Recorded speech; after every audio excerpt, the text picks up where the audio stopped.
Bien, muy buenas noches para todos. Bienvenidos. Vamos a tomar asiento. ¿Cómo están? Bendecidos para bendecir. Vamos a aprendérnoslo. ¿Cómo estamos? Bien, saludamos también a las personas que desde otras ciudades se unen virtualmente. Bien, ¿le ha parecido bien al Señor que este retiro nos sirva de experiencia para avivar nuestra fe? Por esa razón el título del retiro del mes es Creeré, sé que lo harás otra vez. Yo quisiera indagar un momento y preguntar cuántos de ustedes han sido testigos de la gloria de Dios en algún instante de su vida. Por favor, levantamos las manos para dar testimonio. Gloria a Dios. Amén. Pero el Señor no lo hizo solo una vez y ya. El Señor lo quiere hacer otra vez, porque las Sagradas Escrituras nos enseñan que Dios es el mismo ayer, hoy y siempre. Pero es importante, para entrar en materia, comprender que nuestra naturaleza humana siempre es el obstáculo. Comprender que en nuestras fragilidades a veces somos nosotros los que ponemos el obstáculo para que Dios actúe libremente. Tenemos la certeza, porque así lo dice las Sagradas Escrituras, y lo que las Sagradas Escrituras dice es verdad irrefutable. Amén. Y en esa certeza sabemos que Dios nos ha hecho muchas promesas, que Dios es fiel, que Dios es verdadero y que Dios tiene una naturaleza. Su naturaleza es de bondad, de Él procede todo bien. Es decir, la intención de Dios hacia nosotros siempre es darnos lo mejor. La intención y el querer de Dios hacia nosotros siempre es bendecirnos. Él siempre está, como dice el profeta, con su oído inclinado para escuchar la voz de nuestras súplicas. Y si uno lee esto en las Sagradas Escrituras y es consciente de esa realidad, puede venir entonces un sinnúmero de interrogantes que es posible que lo hayamos planteado en nuestra experiencia de fe. ¿Y por qué, si yo he orado tanto por esta intención, no he recibido respuestas? ¿Por qué razón, si yo estoy esforzándome por hacer las cosas bien, me ocurren a veces situaciones inesperadas que me empujan a la crisis? ¿Por qué, aunque yo he tratado de ser obediente, sin embargo hay otras personas que no lo son y parece que les va mejor? Y cada una de esas preguntas se va convirtiendo para nosotros en un campo de batalla que se desarrolla en nuestro pensamiento, en nuestra alma, en nuestro ser interior. ¿Cuál es el verdadero problema? Que muchas veces, de la forma como vemos la vida, no la vemos para prepararnos para enfrentar las situaciones que tarde o temprano van a llegar. Todos queremos una vida próspera, todos queremos una vida donde haya salud. Todos queremos una vida donde cada intención que pongamos delante de Dios encuentre una respuesta inmediata. Pero cuando eso no pasa, más allá de las preguntas que nosotros podamos plantearle a Dios, deberíamos pensar de la siguiente manera, y eso nos va a ayudar a salir de ese obstáculo. ¿Cómo deberíamos pensar? Si Dios no me ha dado lo que le pido, tengo que abrir mis oídos, no mi boca para preguntarle a Él, sino mis oídos para escuchar lo que Dios me quiere preguntar. Óigame bien lo que le estoy diciendo, porque la oración es un diálogo y es la forma como usted y yo podemos conocer, amar, seguir y tener contacto con Dios. Pero cuando oramos nos llenamos de preguntas y de interrogantes, y a veces ponemos delante de Dios nuestras cualidades, que no está mal, pero a veces se terminan convirtiendo en un reclamo para decirle a Dios: Señor, ¿por qué no me respondes? ¿Por qué a Él sí y a mí no? ¿Por qué no haces lo que yo te pido si tengo la certeza que es garantía de felicidad para mí? ¿Por qué no estoy alcanzando eso que podemos llamar bendición? Cuando eso pase, yo quiero invitarte a que te detengas y a que pienses tres cosas que son importantes. Si puedes tomar nota de esto, te va a ayudar mucho en tu vida de fe. Lo primero que debes pensar es esto: ¿qué me quiere decir Dios? Porque nosotros no podemos ser sordos en la oración. Dios te quiere decir muchas cosas. Dios te quiere revelar muchas cosas. Dios te quiere dar la luz en medio de tanta oscuridad. Pero puede ser posible que siendo egoístas con nosotros mismos, a veces nos empeñemos en lo que queremos sin escuchar qué es lo que quiere Dios. La experiencia de vida me ha enseñado algo, y es que en repetidas ocasiones yo puedo estar sufriendo por alguna situación de la que Dios me quiere librar y yo no lo permito. A veces sufrimos de algo que es muy característico del ser humano, de apegos, y nos aferramos a algo, aunque a veces nos duela, aunque a veces estorbe, porque creemos que es más doloroso soltarlo que entender que tal vez por medio de ese acontecimiento Dios se nos va a revelar como necesitamos descubrir esa revelación. A eso humanamente se le llama crisis. Y la gran crisis del ser humano en este primer punto, ¿cuál es? No entender en las situaciones de la vida, en todas, en las buenas y en las no tan buenas, qué es lo que Dios quiere decirte, qué es lo que Dios quiere hablarte al corazón. Si miramos la vida y la experiencia de los profetas, vamos a descubrir que en los momentos difíciles era donde Dios más les hablaba, que en los momentos de dificultad era donde Dios se manifestaba a ellos para darles una revelación. Y si miramos hacia Jesús, vamos a descubrir que en los momentos en los cuales Él dialoga con el Padre Celestial, precisamente es en los momentos de dificultad. Pensemos allí en el huerto de los olivos, cuando Él, conocedor de la voluntad del Padre, sudaba gotas de sangre, dice la Sagrada Escritura, y le decía al Padre Celestial: Padre, si es posible, aparta de mí este cáliz, pero que no se haga mi voluntad sino la tuya. Para que la obra de Dios se realice en nosotros, voy a decirlo de esta manera, debemos dejar de insistir en nuestro querer y debemos empezar por descubrir qué nos quiere decir Dios. Eso puede tomar tiempo, puede que no. Depende de la disposición que tengamos al segundo punto. Para mí esto es el cristianismo real y es la experiencia de la renuncia constante. Ese es el cristianismo real, cuando yo soy capaz de reconocer a la luz de Dios que debo renunciar a algo que sé en el fondo de mi corazón que no me lleva a buen puerto. Y podríamos hacer una lista de un montón de situaciones, pero yo quiero que tú pienses en esa situación particular donde te estás confrontando y tal vez allá en tu conciencia Dios te dice: hey, no te quedes ahí, no insistas en esto, no te hagas más daño con esto, no intentes, ese no es el camino. Dios te está mostrando el camino. El lenguaje de las renuncias implica confrontar mi voluntad con la voluntad de Dios. Porque hay un ejercicio del que se habla mucho en la psicología y es la introspección. Y hay algo de lo que se habla en la experiencia de fe que no podemos dejar de hacerlo, y es el examen de conciencia. ¿Cuál es la diferencia? La diferencia es que en la introspección yo me estoy revisando en el orden de lo que yo conozco acerca de mi persona, en el orden de lo que son mis pensamientos, mis emociones, mis sentimientos. Pero el examen de conciencia es diferente, porque yo me estoy revisando no solo a la luz de mi conocimiento, sino a la luz de la voluntad divina. Y cuando hacemos ese ejercicio en conciencia, vamos descubriendo algo necesario para la fe, que hay algunas cosas a las que debemos renunciar. Que hay algunas, miren, esto es importante y es el tercer punto, uniéndonos al apóstol Pablo, que hay algunas formas de pensar que tenemos que cambiar.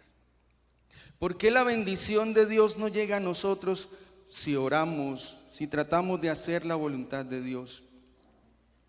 Porque tal vez, puede ser, nosotros estamos decidiendo de la manera equivocada, porque no estamos entendiendo o pensando como Dios nos quiere iluminar o como Él nos quiere guiar. Por eso el apóstol Pablo en la carta dice: cambia tu manera de pensar. En la carta a los Romanos, cambia tu manera de pensar y cambiará tu manera de vivir. Y yo quiero unir a esa expresión bíblica la siguiente frase: no podemos pretender que las cosas cambien si continuamos haciendo lo mismo. Óigame esto: No podemos pretender que mi economía cambie si sigo cometiendo los mismos errores. No puedo pretender que mi vida emocional sea diferente si sigo cometiendo los mismos errores. No puedo pretender que mi estado de ánimo sea distinto si persisto en el mismo error, si persisto en el mismo pensamiento o en la misma idea. Hay una lucha interior que los seres humanos vivimos constantemente, todos. Y es la lucha entre las emociones y las motivaciones. Es una lucha constante donde en la mayoría de los casos las emociones están venciendo a las motivaciones. ¿Y por qué sucede esa derrota interior en muchas ocasiones cuando tú quieres hacer algo y no logras continuar en ese propósito? Porque como dice el apóstol Pablo, tenemos que cambiar nuestra forma de pensar. Porque como lo he citado, no podemos lograr algo diferente si continuamos haciendo lo mismo. Y entonces aquí, hermanos, quiero tocar un punto importantísimo que tiene que ver con nuestra fe.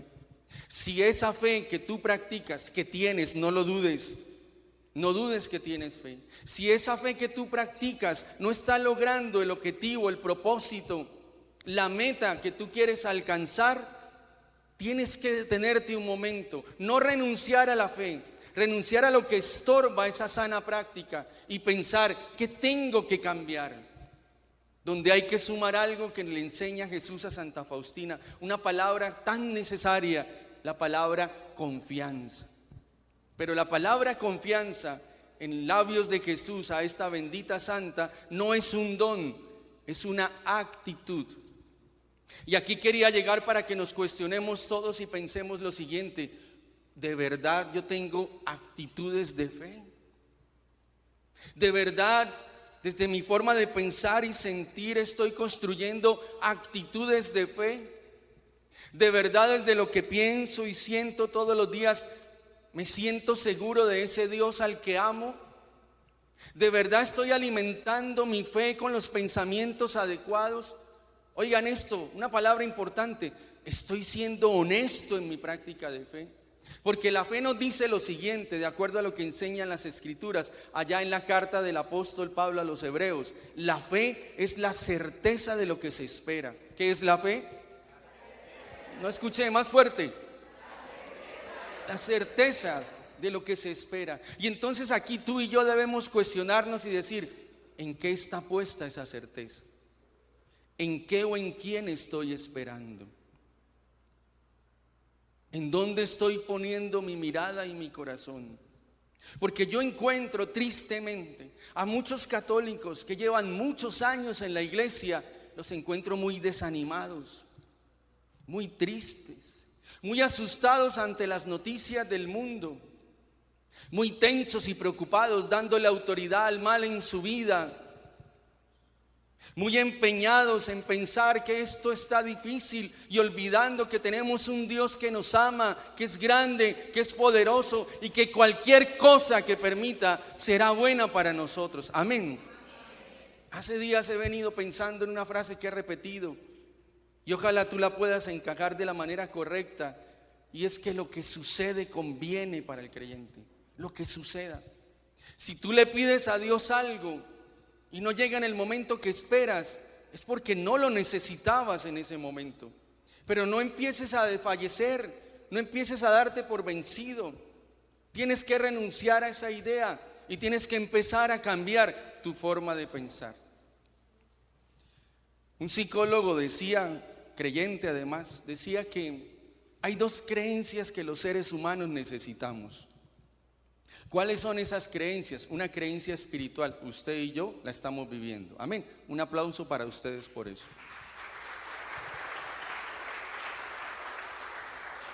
Hay dos creencias que los seres humanos necesitamos: la creencia en Dios, la creencia divina, la creencia con ese ser sobrenatural.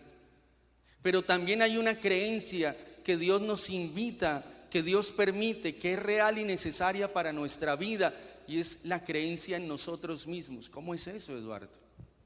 La creencia en nosotros mismos es entender que tú y yo somos imagen y semejanza de Dios, y que Dios todo lo hace bueno, y como Él todo lo hace bueno, tiene un propósito de bendición con nosotros y a través de nosotros, lo que implica que nuestra vida no puede ir de derrota en derrota, sino que tiene que ir de victoria en victoria, porque Dios nunca pierde, hermano, amén. Eduardo, pero yo tengo problemas. Sí, todos los tenemos. Pero si tú miras el problema y no lo miras con una actitud de confianza, es posible que el problema te supere. Y entonces vayas a ser uno más de esos creyentes que van por la vida tristes, acongojados, cansados, llenos de dudas y preocupados por las noticias. Hoy me ocurrió algo que es muy coincidencial, diría yo. Yo tengo un ritmo de trabajo bastante fuerte y a veces físicamente me siento agotado. Pensaba en la reunión de esta noche y le decía a Dios: Señor, dame algo, un airecito más, porque me sentía un poco cansado. Y lo voy a contar porque esa persona me permitió contarlo. Inicié a atender un paciente esta tarde a las 3:15 de la tarde. Y es la historia de una chica que tiene una situación física congénita de nacimiento y no puede caminar bien. Tiene una situación en un piecito. Es una joven de 30 años más o menos. Alguna señora me dijo joven. Bueno. Y entonces yo empecé a escucharla a ella y empezó a decirme de cómo pensaba. Inicialmente me dijo que era creyente y que por eso me había buscado a mí como psicólogo. Me dijo: pero yo no vivo feliz, yo vivo triste. Yo no entiendo por qué mi vida es así. Yo miro a otras personas y veo que físicamente están completos, se pueden valer por sí solos, pero yo no puedo. Y médicamente no hay nada que hacer. Tengo que terminar mis días con esa situación de mi pie. Una situación que le impide caminar, que le impide valerse por sí misma en muchas situaciones. Y entonces yo le hice esta pregunta, yo le dije: ¿tú qué profesión tienes? Y me dijo: yo soy enfermera profesional. Y entonces yo le dije: ¿y tú cómo haces? Si tú atiendes pacientes, ¿cómo haces si tienes esa situación de discapacidad? Así se dice ahora. Y ella me dijo: ¿sabe que me pasa algo que no había caído en cuenta? Cada vez que atiendo a un paciente, me felicitan, me dicen que me admiran, que es admirable que yo esté ejerciendo esta profesión a pesar de esta situación física. Pensaba yo para mí lo siguiente: a veces uno se queja por un dolor de cabeza, a veces uno se queja por un dolor de espalda, y a veces eso se vuelve limitante para uno, ¿no? Pero ella estaba haciendo algo que es admirable: atender enfermos, darles ánimo, acompañarlos en su proceso de recuperación. A mí realmente me impactó y entonces le hice esta pregunta que también te quiero hacer a ti esta noche. Cuando tú enfrentas la vida, ¿qué vas pensando? Yo le decía a ella: cuando tú vas a vivir esa experiencia, hasta le dije: mira, yo creo que a ti tendrían que hacerte calle de honor todos los días al entrar en ese hospital.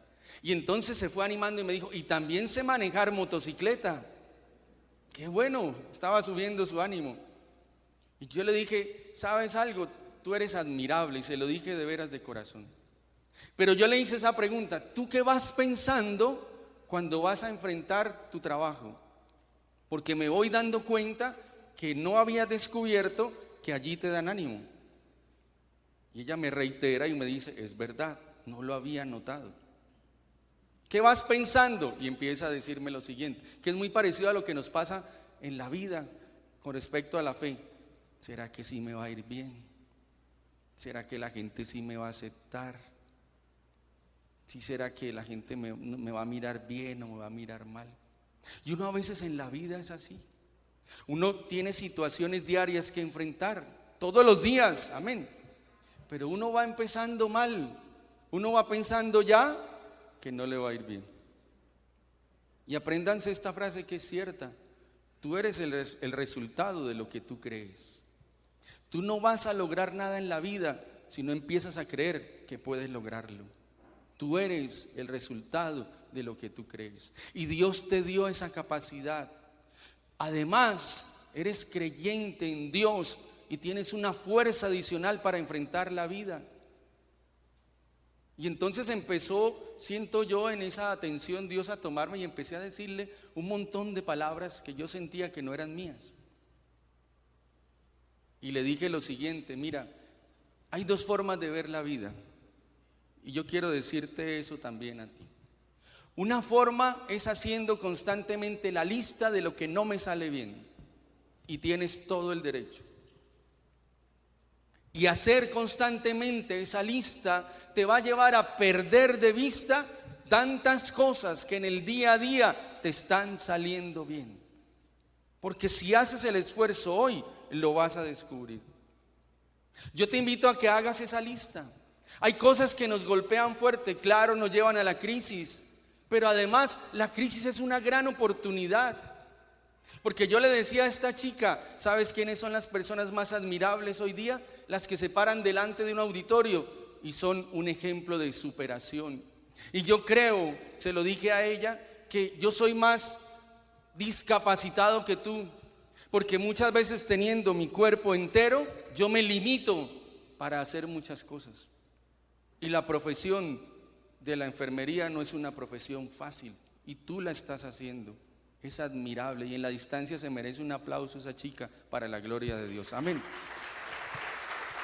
Hermano, lo que yo quiero decirte hoy día es que no se vale una fe melancólica. Dígale eso al que está al lado: no se vale una fe melancólica. Porque a diferencia de mucha gente, tú en tu corazón y en tu alma y en tu mente tienes la certeza de ese Dios que es poderoso. No se vale esa fe derrotista.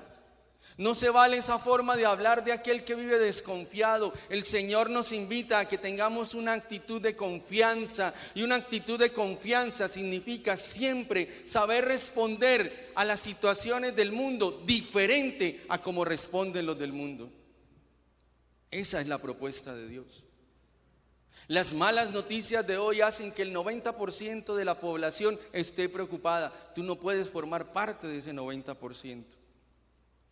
Eduardo, es que es muy difícil. Yo no estoy minimizando tu problema, pero te estoy invitando a que creas que Dios es más grande que ese problema.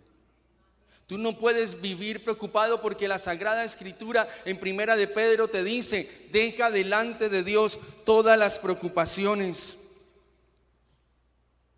Y entonces estaríamos actuando contrario a lo que nos enseñan las Sagradas Escrituras.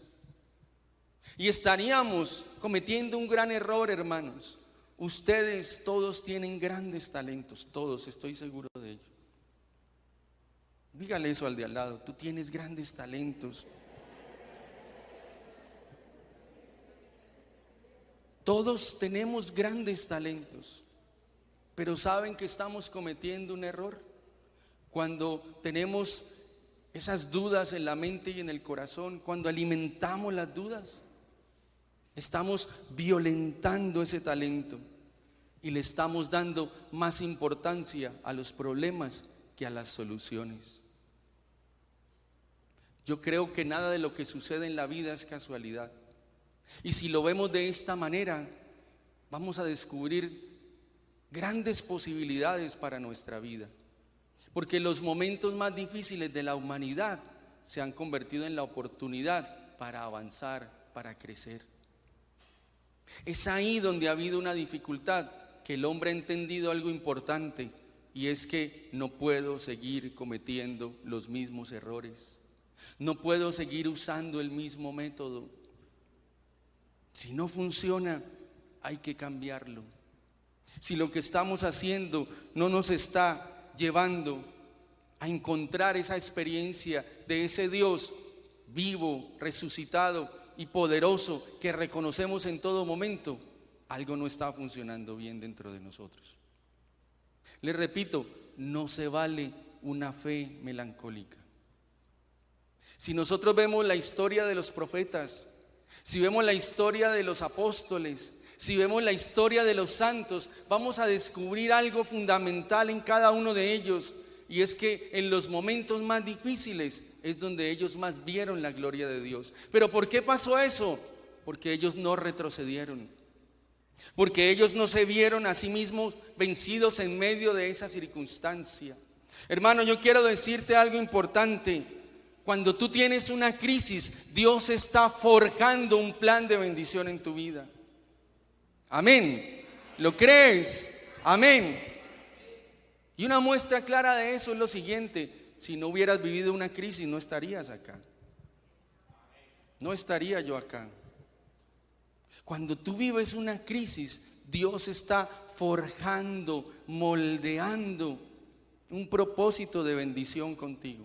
Luego vamos a pasar esa forma de pensar y vamos a creer que nuestra oración es válida, que nuestro esfuerzo diario de fe es válido, que nuestra certeza de ese Dios es válida y que no debemos preocuparnos a pesar de que delante de nosotros no veamos el resultado. Lo que sí debemos hacer es avanzar, no detenernos, seguir hacia adelante, porque ese es el querer de Dios, que no te detengas, que nada te detenga en el propósito de Dios. Escúchame bien, en el propósito de Dios, no en tu propósito personal, en el propósito de Dios. Pero ¿y eso cómo se consigue, Eduardo? ¿Eso cómo se encuentra? Las Sagradas Escrituras nos dicen en el Salmo 46, en el verso 1: Dios es mi amparo y mi fuerza, es probado auxilio en tiempo de tribulación. Gloria al Padre, al Hijo y al Espíritu Santo. No me convencen. Gloria al Padre, al Hijo y al Espíritu Santo. Hermano, los que piensan mal siempre son más que los que piensan bien. Siempre. Pero ellos no mandan. El Papa Benedicto XVI tiene una frase que a mí me gusta mucho: el bien vencerá aunque el mal haga más ruido. Por eso, cuando usted encienda el televisor y vea las malas noticias, no piense que Dios no lo está escuchando. Tenga la certeza que a pesar de lo que está viendo, Dios ya está actuando. Y crea que Dios lo hará otra vez. Vamos a cambiar esa forma de pensar. Vamos a cambiar esa forma de sentir, vamos a cambiar esa forma de actuar. Recuerda, si quieres un cambio, no puedes seguir haciendo lo mismo. A mí me indagan a veces las personas para decirme: Eduardo, a mí me ha ido muy mal en el amor. No voy a preguntar a quién le ha ido mal en el amor, ¿vale? ¿Por qué será, Eduardo? Entonces yo le pregunto: cuénteme, ¿cómo han sido sus historias de amor? Y empiezan a contarme, a llorar, a suspirar. Bueno, y empezamos a darnos cuenta que siempre ha cometido los mismos errores. Y peor aún, cometiendo los mismos errores, quiere someter a esas personas a sus errores. Entonces, si estamos cometiendo el mismo error, no podemos encontrar un resultado distinto. Vamos a encontrar siempre el mismo error. El mismo error. Hace días atendí yo una pareja. Eso se lo conté el martes a los que vienen a la formación. Y entrevisté a la señora y la señora me dijo: mire, yo lo quiero envenenar a él. Yo ya lo estoy planeando. Señoras, no estoy dando ideas, para que no se... Y ella me contó todo su odio, porque no es resentimiento. Odio es cuando ya usted quiere destruir al otro. Eso es pecado grave, pecado mortal. Y empezó a contarme toda su historia y todo su plan. Y me contó las razones por las cuales ella experimentaba eso. Las razones eran que pues su esposo es un hombre alcohólico, maltratador. Hay muchas formas de maltrato: maltrato verbal, maltrato psicológico, manipulación afectiva, que es maltrato también. Cuando queremos colocar la culpa en el otro, habiendo sido yo el del error, eso se llama manipulación afectiva y es maltrato psicológico, demandable además. Hay maltrato sexual, hay maltrato material o económico. Bueno, en fin, ese no es el tema. Pues este señor los había hecho todos. Y pues era entendible que la señora estuviera herida, pues no podía estar feliz, ¿no? Y resulta que pasa algo que no puede seguir pasando. Los hombres tenemos una forma de sentir y de pensar distinta a la de las mujeres. Las mujeres son más emocionales, los hombres son más racionales. Entonces, cuando a la mujer le duele algo, ella analiza todas las situaciones porque es su forma de pensar y de sentir. Pero el hombre, aunque esté cometiendo la falta, le dice a su esposa: ya pase la página. Y con eso resuelve. Yo ya le pedí perdón, pase la página. Y entonces se va encontrando con una realidad. Me decía la señora: él se me acerca y cada vez que se me acerca es peor. Cada vez que me habla es peor, siento que lo odio más. Obvio. Y él me decía: pero yo ya no estoy cometiendo el error. Sí, pero la herida está abierta. Y cuando la herida está abierta, si usted toca la herida vuelve a doler. Haga el experimento. Tóquele una herida a alguien a ver si esa persona le dice: tan lindo. No, eso no va a pasar. Y entonces entendimos algo que es importante. Le dije al Señor: usted está usando el método equivocado. La señora aceptó un proceso psicológico y demás porque no quería nada. Lo único que yo le pido, Señor, es que no siga cometiendo el mismo error. ¿Sí? No siga diciéndole todos los días: yo ya le pedí perdón. Perdóneme, ¿usted por qué no me perdona si ya le pedí perdón? Ella no está entendiendo eso. Ella pide que no le invada su espacio. Entonces no le diga cosas que ella no le va a recibir bien. Por favor, respétele su espacio. ¿De acuerdo? Sí, de acuerdo. Me escribe la señora el otro día: yo no vuelvo a citas. Esa señora toda hora entrando ahí a la habitación, esto se acabó. Y se acabó. Y entonces él me escribe muy mal y yo le pregunto: ¿siguió usando el mismo método? Sí. Si sigues haciendo lo mismo, no vas a obtener un resultado distinto. Eso para llevarlo a la vida de la fe. ¿Qué errores cometemos? A veces, primero, hay una teoría, y la teoría de Dios al servicio de nosotros. Atentos a esto. Dios al servicio de nosotros. Esa es una teoría que está instaurada en la vida de fe. Y entonces yo voy delante de Dios y yo le digo a Dios qué tiene que hacer.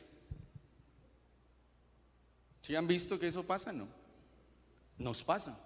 Y algunos son más, ¿cómo sería la palabra? Voy a decir una palabra fuerte: atrevidos. Porque además le dicen a Dios: y yo lo decreto. O sea, Dios está obligado a hacerlo.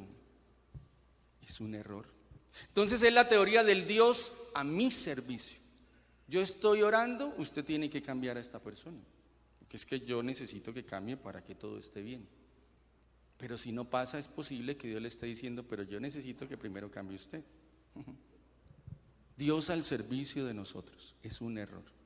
Por eso no debemos tener esa actitud, sino que tenemos que decirle a Dios: Señor, como lo hizo el mismo Jesús, que se haga tu voluntad.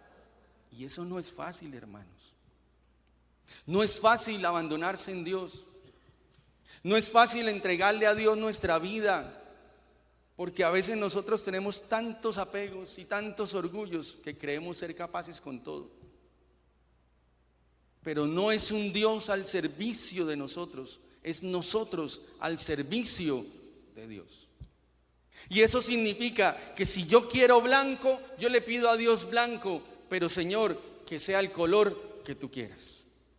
Amén. Amén.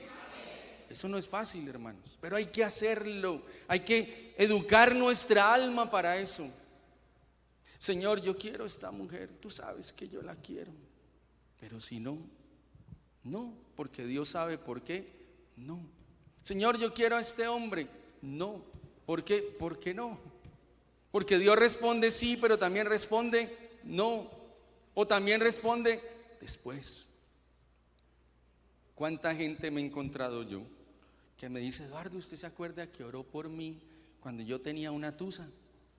Yo le dije: de tantos no me acuerdo, pero bueno. ¿Y qué fue lo que le pasó? pues imagínense que usted vio cómo sufría. Yo le dije, pues sí, creo que sí, no me acuerdo, me imagino. Pasaron los años y yo sufriendo, y después empecé a ver a lo lejos y entendí por qué Dios no quería que yo estuviera con esa persona. Y así nos pasa muchas veces. Tú quieres los milagros de parte de Dios, amén. No parece. ¿Quieres los milagros de parte de Dios? No pretendas que Dios se ponga a tu servicio. Que sea como Dios quiera.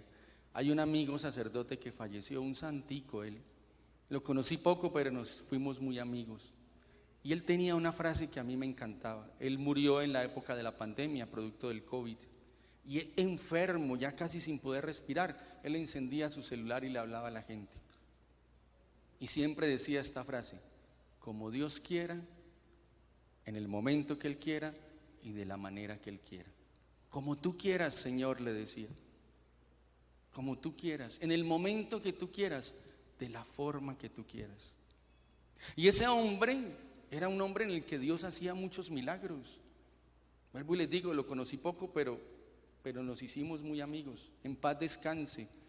El obispo, yo nunca había visto eso, el obispo de la diócesis de Cartagena en sus exequias lloraba hablando de él. Yo nunca había visto eso. Lloraba como si le hubiera muerto un hijo. El padre Edwin, creo que ustedes también lo conocieron, ¿no? Y él decía siempre: como tú quieras, en el momento que tú quieras. Y estaba ahí casi sin poder respirar. Días antes me contaba una feligrés de la parroquia, me había dicho que había hablado con él y que le había preguntado y le había dicho: padre, ¿a usted no le da miedo morirse? Y él le había dicho: no, porque todo es como Dios quiera, en el momento que Él quiera, a la hora que Él quiera.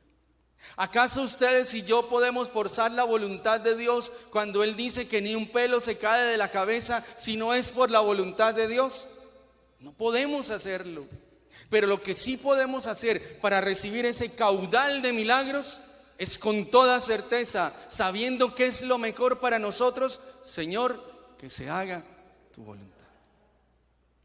Amén. Y segunda teoría que no es buena: yo no soy lo suficientemente digno, me dicen algunos. Eduardo, ¿usted sí cree que yo no sé, yo estoy en el camino de Dios, pero yo no soy lo suficientemente digno? Y a veces vamos creando un complejo de culpa que se termina convirtiendo más en un pretexto. Si hay una frase que nos haga daño en la vida, es pensar que no tenemos la oportunidad de cambiar. Todos, absolutamente todos, tenemos siempre una oportunidad delante de Dios. Y si 1000 veces caemos, Él 1000 veces extiende su mano y nos levanta. Porque Dios quiere, sobre todo, amarnos y salvarnos. Si se tratara de dignidad, ninguno de nosotros estaría acá. El mismo Papa Francisco dice que la iglesia es un hospital de pecadores. Y yo a veces molestando le digo a los solteros y a las solteras: no busquen pareja en los grupos de oración. ¿Por qué, Eduardo? Porque ahí llega pura gente enferma. Sí. Todos vienen heridos. Bueno, hay unos que les va bien, ¿no? Hasta se casan y todo, bueno. Entonces, hermanos, es importante que nosotros pensemos de una manera distinta y que no estemos todo el tiempo pensando que nosotros no somos merecedores de las bendiciones de Dios. Todos ustedes, déjenme decirles esa noticia: todos ustedes son merecedores de las bendiciones de Dios. Todos. Y esa bendición que usted quiere pedir solo tiene un obstáculo. ¿Saben cuál es ese obstáculo? Usted mismo. Porque usted no se cree merecedor de esa bendición. Un psiquiatra español dice que el miedo más grande, oigan esto, y algunos dirán que no, que el miedo más grande que tiene el ser humano es el miedo al éxito. ¿Por qué? Porque muchos prefieren quedarse en su zona de confort. Y aplica para muchas cosas de la vida. Yo quiero ser grande, yo quiero, y cuando empiezan a ver la cosa difícil, no, yo mejor me quedo así. Tenemos miedo a las cosas grandes. Yo le pregunto a usted, si Dios lo quiere elegir a usted para que se convierta en un profeta de estos tiempos y lo invite a dejarlo todo por Él, ¿usted lo hace? Silencio total. Sin miedo al éxito. Nosotros somos el obstáculo. Y Dios muchas veces nos ha mostrado su gloria, y esta no va a ser la excepción. Debemos creer que Él lo hará otra vez. Hermanos, termino diciéndoles lo siguiente. Si usted se ha movido a estar acá, en este retiro, si se ha motivado, no crea que usted lo decidió solo o sola. Fue el Espíritu Santo que lo impulsó. Y por ser el Espíritu Santo el que lo impulsó, ese Espíritu Santo va a confirmar en usted aquello que anhela su corazón, si es la voluntad de Dios. Amén.